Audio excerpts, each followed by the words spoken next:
মঞ্চে আহ্বান জানাচ্ছি মোহাম্মদ আব্দুর রাজ্জাক, সহকারী জাজ তানিয়া আক্তারের বাবা। কিন্তু তার আগে আমরা তথ্যচিত্র দেখে আসি।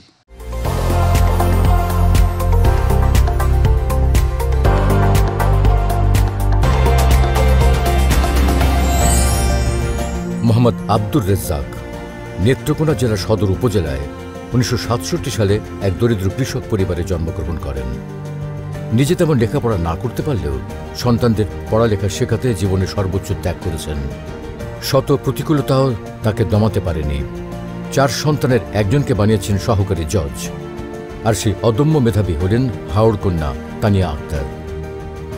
বাবার দারিদ্রতা যাকে স্বপ্ন দেখতে বারণ করত, কিন্তু বাবার দারিদ্র্যের সাথে লড়াই করে সকল প্রতিবন্ধকতা পেরিয়ে সাফল্যের স্বর্ণশিখরে পৌঁছে বাবাকে করেছেন গর্বিত।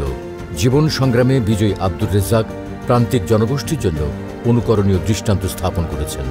অনুকরণীয় এই পিতাকে অনুসরণ করে সমাজের পিছিয়ে পড়া জনগোষ্ঠী সামনে এগিয়ে যাবে এমন প্রত্যাশা সবার।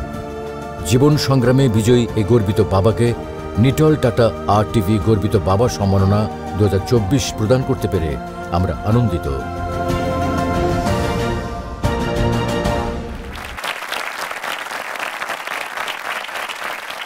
মঞ্চে আহ্বান জানাচ্ছি মোহাম্মদ আব্দুর রাজ্জাক, সহকারী জাজ তানিয়া আক্তারের বাবা।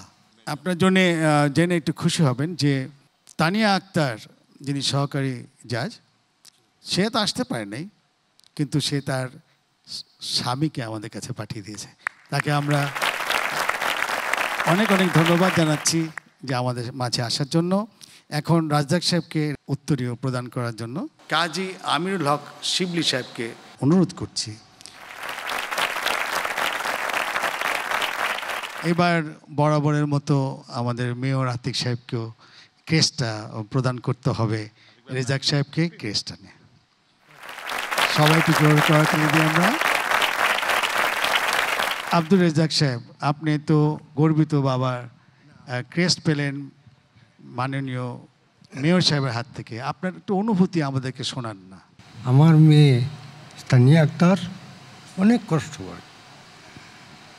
রাত্র আমি কোনোদিন গ্রামের থেকে আয়া দিই বইলে বই কিরে মায়া তুমি তোরা একটু বই, আর তুমি যে আশায় করতেছ এই আশা তো হইব না। হ্যাঁ, আমার কাছে টিয়া পয়সা নাই, খেত নাই, বেচা তোমার দিয়াম কথা। আব্বা দয়া করিও আমার মেয়েরা দেখে আমার চাপ।